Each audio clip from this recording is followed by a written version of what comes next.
ಇವತ್ತು ನಮ್ಮ ಮೊಮ್ಮಗಳಿಗೆ ಡಿಲಿವರಿ ಆಗಿ 9 ದಿವಸ ಆಗೈತೆ. ಇವತ್ತು ನಾವೇನು ಮಾಡ್ತೀವಿ, ಮನೆಯೆಲ್ಲ ಶುದ್ಧಿಪಡಿಸ್ಕೊಂಡು ಸ್ನಾನ ಮಾಡ್ಕೊಂಡು ದೇವ್ರಿಗೆಲ್ಲ ಇದು ಮಾಡ್ಕೊಂಡು ಸೂತ್ಕಾಂತ ಕಳಿತೀವಿ. ಏನಿದು? ಇದು ಸೊಪ್ಪು, ಶಾಖ ಸೊಪ್ಪು ಅಂತ, ನಿಂಬೆ ಸೊಪ್ಪು, ಎಳ್ಳಿ ಸೊಪ್ಪು, ನೀಲಗಿರಿ ಸೊಪ್ಪು, ಬೇವಿನ ಸೊಪ್ಪು, ತುಂಬೆ ಸೊಪ್ಪು ಎಲ್ಲ ಸೇರಿಸಿ ಇದನ್ನು ಹಾಕಿದ್ದೀವಿ. ಇದನ್ನು ಹಾಕಿ ಬೇಯಿಸಿ ಇದು ನೀರ ಬಾಂತಿಗೆ ಸ್ನಾನ ಮಾಡ್ತೀವಲ್ಲ ಅವಾಗ ಅದನ್ನು ಹಾಕಿ ಆ ನೀರು ಹಾಕೋದು, ಆಮೇಲೆ ಸ್ನಾನ ಮಾಡಿಸೋದು. ಇದು ಶಾಖ ಸೊಪ್ಪು. ಬಾಂತಿಗೆ ಶನಿ ಆಗಲ್ಲ ಇದಾಗಲ್ಲ ಅಂತ ಅಂದ್ಬಿಟ್ಟು ಇದನ್ನು ಮಾಡೋದು. ಸೊಪ್ಪು ಹಾಕೋದು. ಏನೇನು ಸೊಪ್ಪು ಇದೆ ನೋಡಿ, ಹಿಂಗೆಲ್ಲ ಅದೇ ಪ್ರತಿಯೊಂದು ಸೊಪ್ಪು ಏನೇನು ಸಿಗುತ್ತೋ ನಾವು ತಂಗಡಿ ಸೊಪ್ಪು, ನೀಲಗಿರಿ ಸೊಪ್ಪು, ಬಸ್ರಿ ಸೊಪ್ಪು, ಹೆಸರು ಕೂಡ ನನಗೆ ಗೊತ್ತಾಯಿಲ್ಲ, ಇಂಥದ್ದೆಲ್ಲ ಹಾಕಿ ನೀಲಗಿರಿ ಸೊಪ್ಪು, ಇದು ಸೊಪ್ಪು ಇದೆಲ್ಲ ಹಾಕಿ ಹಿಂದಿನ ಕಾಲದಲ್ಲಿ ಅಂಡೆ ಒಳಗೆ ಕಾಯಿಸ್ತಿದ್ರು. ಅಂಡೆ ಒಳಗೆ ಕಾಯಿಸೋದು, ಅಂಡೆ ಒಳಗೆ ಹಾಕ್ಬಿಡಿವು. ಈಗ ನಮ್ಮ ಮನೇಲಿ ಅಂಡೆ ಇಲ್ವಲ್ಲ, ಅದಕ್ಕೆ ಬಟ್ಟೆಲೆ ಬೇಯಿಸ್ತೀರಾ? ಬಟ್ಟೆಯಲ್ಲಿ ಏನು ಕಟ್ಟಿ ಅದರೊಳಗೆ ಇಕ್ತೀನಿ. ಮಾಡೋದನ್ನ ಯಾಕೆ ಅಂತ ಅಂದ್ರೆ ಸೊಪ್ಪಲ್ಲ ಅದಕ್ಕೆ ಅಂಡ್ಕೊತದಲ್ವಾ, ಇದು ರಸ ಅದರೊಳಗೆ ಬಿಟ್ಕೊಳ್ತದೆ ಉದ್ದೇಶಕ್ಕೆ. ಮತ್ತೆ ಯಾರು ಕ್ಲೀನ್ ಮಾಡ್ತಾರೆ ಅಂತ. ಒಂದೇ ಟೈಮ್ ಯೂಸ್ ಮಾಡೋಕ್ಕಾಗತ್ತೆ ಇದು? 2-3 ಸಲ ಹಾಕೋಬಹುದು.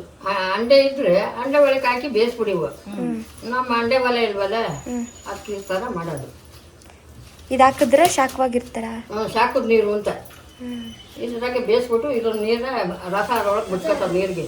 ಆ ನೀರನ್ನ ಕಾಡಾಗಿ ಸ್ನಾನ ಮಾಡ್ತಾ ನೀರಿಗೆ ಹಾಕ್ತೀನಿ.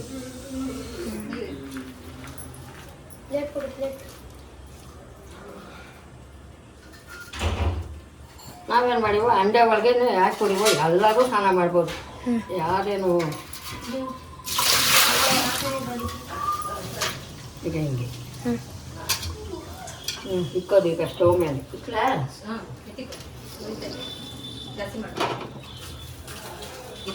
ಚೆನ್ನಾಗಿ ಕುದಿಬೇಕದು, ನೀರು ರಸ ಬಿಟ್ಕೋಬೇಕು. ಇವತ್ತು ನಮ್ಮ ಒಂದು ನಾಮಕರಣ ಇದೆ, ಸುತ್ತಮುತ್ತಲ ಕಾರ್ಯಕ್ರಮ ಇದೆ, ಅದಕ್ಕೋಸ್ಕರ ದೇವರೊಳಗೆ ಪಾಯಸ ಮಾಡ್ತೀವಿ. ಕ್ಯಾಂಟ್ರಿನ್ ಇದ್ರೆ ಎಂತಕ್ಕೆ ಮಾಡ್ತಿದ್ದೀರಾ? ಇದು ದೇವರಿಗೆ ಮಡಿಯಿಂದ ಮಾಡಬೇಕು, ಅದರಿಂದ ಸ್ವಲ್ಪ ಸ್ವಲ್ಪ ಮಡಿಯಿಂದ ಮಾಡ್ತಾ ಇದ್ದೀವಿ. ಅಜ್ಜಿ ನೀನೇನು ಮಾಡ್ತಿದ್ದೀರಿ? ಬರೀ ಇದೆ ಕೈ ಇಟ್ಕೊಂಡ್ ಬರೀ ಖಾಲಿ ಪಾಯಸ ಮಾಡಕ್ಕೆ ಬೆಲ್ಲ ಕುಟ್ತಾ ಇದ್ದೀವಿ. ಕೈಯಲ್ಲಿ ಕೊಡ್ತಾ ಇದ್ದೀರಾ? ಇದು ಸಾಕು ಸೊಪ್ಪು ಅಂತ ತರಿಸಿ ಇದಕ್ಕೆ ಚೆನ್ನಾಗಿ ಬೇಯಿಸಿದ್ದೀನಿ. ಅದು ರಸ ಬಿಟ್ಟೈತಿ. ಈಗ ಇದನ್ನು ಏನು ಮಾಡ್ತೀನಿ, ಎತ್ಬಿಟ್ಟು ಸ್ನಾನ ಮಾಡೋ ನೀರಿಗೆ ಈ ನೀರ ಉಯ್ತೀನಿ. ಎಷ್ಟೊತ್ತರ್ಗ ಬೇಯಿಸಿದ್ರಿ? ಅದು ರಸ ಬಿಡಬಾರ್ದು ಅಷ್ಟು ಬೇಯಿಸಿದ್ದೀನಿ. ಒಂದು ಅರ್ಧ ಗಂಟೆ ಬೇಯಿಸಿದ್ದೀನಿ. ಕಂಬಿಕೊಂಡಿದ್ದೀನಿ, ಎತ್ಬೇಕಲ್ಲ ನೀರು ಕೊಡ್ಕೋಬೇಕು. ಬಿಸಿ ತಗೊಂಡಿದ್ದೀನಿ, ಇದರೊಳಗೆ ಶಾಖದ್ದು ನೀರು ಇದರೊಳಗೆ ಹಾಕ್ತೀನಿ.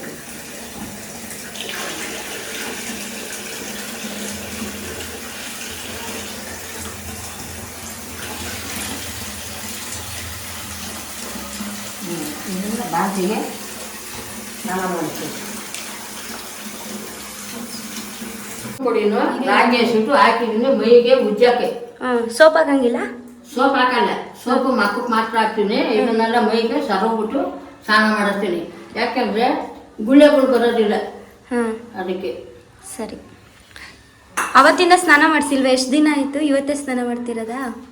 ಸ್ನಾನ ಮಾಡ್ತಿದ್ದೀವಿ, ಮಾಡ್ಸೋವಾಗಲೇ ಹಂಗೆ ಮಾಡ್ತೀವಿ. ಅಲ್ಲ, ಬಾಂತಿ ಬಾಂತಿಗೆ ಸ್ನಾನ ಮಾಡಿಸ್ತೀವಿ. ಸ್ನಾನ ಮಾಡೋಕ್ಕೆ, ತಲೆಗೆ ಸ್ನಾನ ಮಾಡೋಕ್ಕೆ ಇದು ಸಾಕು ನೀರು ಅಂತ ಹಾಕ್ತೀವಿ. ಅಂದ್ರೆ ಡೆಲಿವರಿ ಆದಾಗಿಂದ ಅವಳಿಗೆ ತಲೆಗೆ ಸ್ನಾನ ಮಾಡಿಸಿಲ್ಲ. ಇವತ್ತು ಅದಕ್ಕೆ ಈ ಶಾಖದ ನೀರೆಲ್ಲ ಹಾಕಿ ಅದೇ ಮೊದಲನೇ ದಿನ 9 ದಿನ ಆದ್ಮೇಲೆ ತಲೆಗೆ ಸ್ನಾನ ಮಾಡಿಸ್ತಾ ಇದ್ದೀವಿ. ಅದಕ್ಕೆ ಇದು ಶಾಖದ ನೀರು ಮಾಡಿಸಿದಾರೆ. ಈಗ ಮಗುಗೆ ಒಂದ್ ಸ್ವಲ್ಪನೇ ಹಾಕಂತೀವಿ, ಇದು ಅವಳಿಗೆ ಜಾಸ್ತಿ ಆಗ್ತಾ ಇದೆ. ರಾಗಿ ಹಸಿಟ್ಟು ಮತ್ತೆ ಹಾಕಿ ಮಾಡ್ಬಿಟ್ಟಿದ್ರೆ ಇದನ್ನ ರಾಗಿ ಇಟ್ಟು ಸೋಪ್ ಹಾಕೋದು, ಮೈಗೆ ಸೋಪ್ ಹಾಕಬೇಡ ಅಂತ ಹೇಳ್ತಿದ್ರು. ಗಮ್ ಅಂತಿದಾರ ಫುಲ್ಲು ನೀರು. ತುಂಬಾ ಚೆನ್ನಾಗಿ ಗಮ್ ಅಂತ ಇದೆ ಇದ್ರದ್ದು ನೀರು. ಇದನ್ನೇನು ಮಾಡ್ತೀವಪ್ಪ ಅಂದರೆ ಕೆಂಡ ಮಾಡ್ಕೊತೀವಿ. ಸಾಂಬ್ರಾಣಿ, ಗಂಧದ ಚಕ್ಕೆ ಎಲ್ಲ ಹಾಕಿ ಬಾಂತಿ ತಲೆನೂ ಅದರಲ್ಲೇ ಒಣಗಿಸ್ತೀವಿ. ಪಾಪನಿಗೂ ಶಾಖ ಅದನ್ನೇ ಕೊಡ್ತೀವಿ, ತಲೆ ಒಣಗಿಸ್ತೀವಿ. ಆವಾಗ ಹಿಂದಿಂದ ಇದರಲ್ಲಿಂದಲೂ ಇದನ್ನು ನೆಡ್ಸ್ಕೊಂಬಂದಿದ್ದೀವಿ. ಈಗ ಡಾಕ್ಟ್ರು ಅದು ಮಾಡಬೇಡಿ ಇದು ಮಾಡಬೇಡಿ ಅಂತಾರೆ. ನಾವು ಅದನ್ನು ಮಾಡಬೇಕು ಸಂಪ್ರದಾಯ ಅಂತ ಅಂದ್ಬಿಟ್ಟು ನಾನು ಮಾಡಿಸ್ತಾಯಿದ್ದೀನಿ ಅದನ್ನೇ. ಅದೇ ಸಾಂಬ್ರಾಣಿ ಹಾಕಿ ಬಾಣ್ತಿ ತಲೆನೂ ಒಣಗಿಸ್ತೀವಿ, ಮಂಕ್ರಿ ದಬ್ಬ ಹಾಕ್ತೀವಿ, ಮಂಕ್ರಿ ಮೇಲೆಲ್ಲ ಬಾಣ್ತಿನ ತರಕೂದಲೆಲ್ಲ ಹಾಕಿ ಒಂದು ಮೆತ್ತಗಿರೋ ಬಟ್ಟೆ ತಗೋತೀವಿ, ಅದನ್ನು ಎಲ್ಲ ಒರೆಸಿ ಕ್ಲೀನ್ ಮಾಡಿ ಹಂಗೆ ಒರೆಸ್ತೀವಿ. ಆ ಜಡಿ ಮಳೆ ಬಂದಿದ್ರೂ ಒಣಗ್ಸೋಕ್ಕಾಗಲ್ಲ. ಈ ಡಾಕ್ಟ್ರು ಹಾಕ್ಬೇಡಿ ಅದನ್ನು ಹಾಕ್ಬೇಡಿ ಇದನ್ನು ಹಾಕ್ಬೇಡಿ ಅಂತಾರೆ. ಅದು ಶೀತ ಆಗ್ತದೆ ಅಂತ ಅಂದ್ಬಿಟ್ಟು ಇಷ್ಟು ಕೆಲಸ ಮಾಡ್ತೀವಿ ನಾವು. ಆವಾಗ ಮನೆ ತಗೊಳ್ಳೂ ಮನೆ ಒಳಗೂ ಗಮ್ ಅಂತ ಇರುತ್ತೆ. ಬಾಣ್ತಿ ಮನೆ ಅಂತ ಅದು ಒಂದು ಇದಾಗಿ ನಮ್ದು ಹಿಂದಿಂದಲೂ ನಡ್ಕೊಂಬಂದದೆ, ನಮ್ಮ ತಾತನ ಕಾಲದಿಂದಲೂ ನಾನು ಅದನ್ನೇ ಮಾಡ್ತಾಯಿದ್ದೀನಿ. ಈಗಲೂ ಕೂಡ ಅದನ್ನೇ ಮಾಡ್ತೀನಿ ನೋಡಿ. ಬಾಣ್ತಿಗೆ ತಲೆ ಒಣಗಿಸೋದು, ಮಂಕ್ರಿ ಹಾಕೋದು, ಒರೆಸೋದು, ಅವಳಿಗೆ ಶಾಖ ಕೊಡೋದು, ಅವಳಿಗೆ ಕಾಲು ಕೈ ಎಲ್ಲನೂ ಇದ್ರ ಮೇಲೆ ಇಕ್ಕಿ ಸಾಂಬ್ರಾಣಿ, ಬೆಳ್ಳುಳ್ಳಿ ಸಿಪ್ಪೆ, ರಾಗಿ ಹಸಿಟ್ಟು, ಅರಿಶಿನ ಪುಡಿ ಎಲ್ಲ ಹಾಕಿ ಕೆಂಡದ ಮೇಲೆ ಹಾಕಿ ಅದನ್ನೆಲ್ಲ ನಾವು ಶಾಖ ಕೊಡ್ತೀವಿ.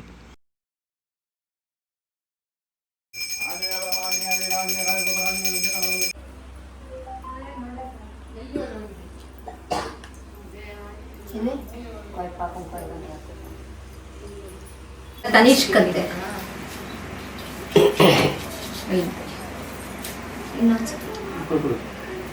ನೀವು ತಪ್ಸ್ಕೊಂಡಿದ್ರಾ?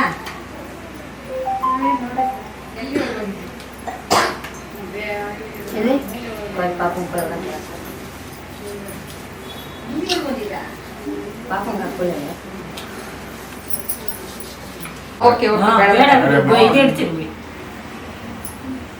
ಹಂಗೆ ಇಕ್ಕು ತಕ್ಕ ಮಾಡ್ಕೊಂಬ ಒಂಚೂರು ಇಕ್ಕ ಬಿಡಿಸ.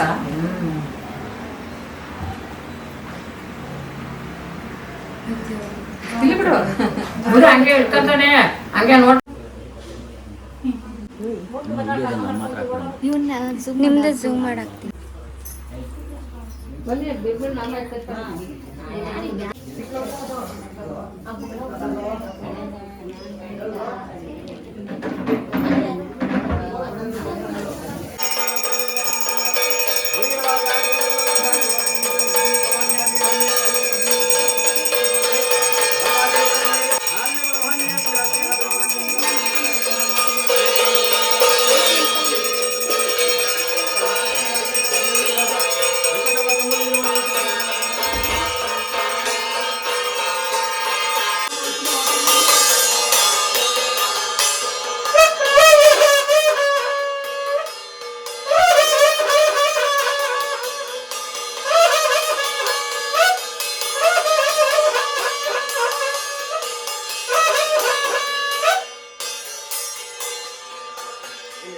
ಗೋವಿಂದ ಗೋವಿಂದ ಗೋವಿಂದ ಗೋವಿಂದ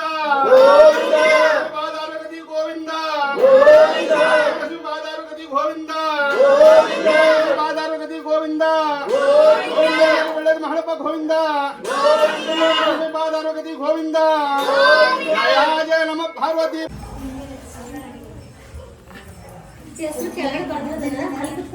ಇನ್ನ ಬರೆಯೇ ಇಲ್ಲವೇ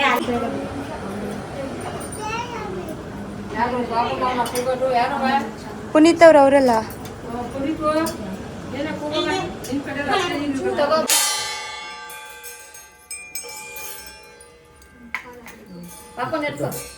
ಬಲಗೈ ತಲೆ ಬರಲಿ, ಬಲಗೈ ಕಡೆ ತಲೆ. ತನಿಷ್ ತನಿಷ್ ತನಿಷ್ ತನಿಷ್ ತನಿಷ್. ಅದೇ ಕ್ಲಿಕ್ ಮಾಡಿ, ಕ್ಲಿಕ್ ಮಾಡಿ. ತನಿಷ್ಕ ಅಲ್ಲ,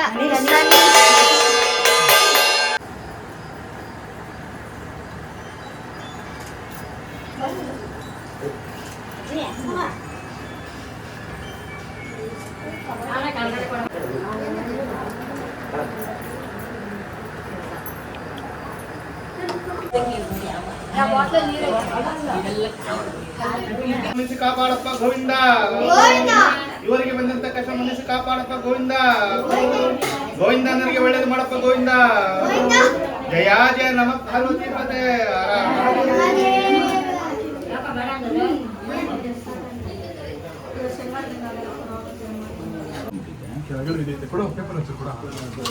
ಹೂವೆ ತೊಟ್ಟಿಲ ಜೋಗುಳವ ಹಾಡಿ ಲಾಲಿ ಲಾಲಿ ಲಾಲಿ ಲಾಲಿ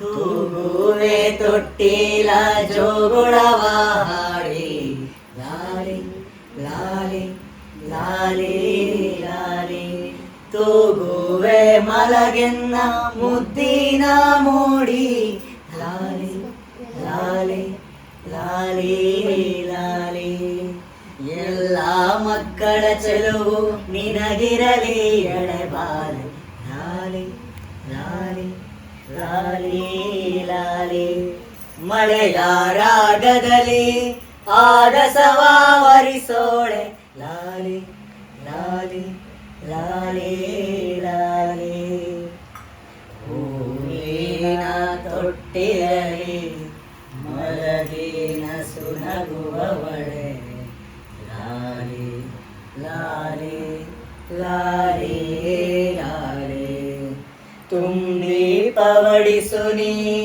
ಹೆಸಳ ಹೂಗಳಲ್ಲಿ ಲಾಲಿ ಲಾಲಿ ಲಾಲಿ ಲಾಲಿ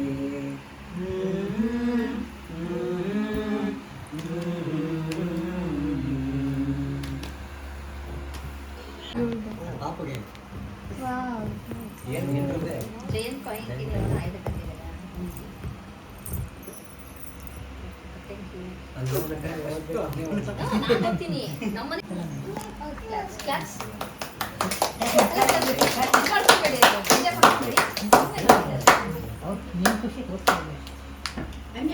ಫೋಟೋ ಹೊಡ್ತಾನೆ ಮಗ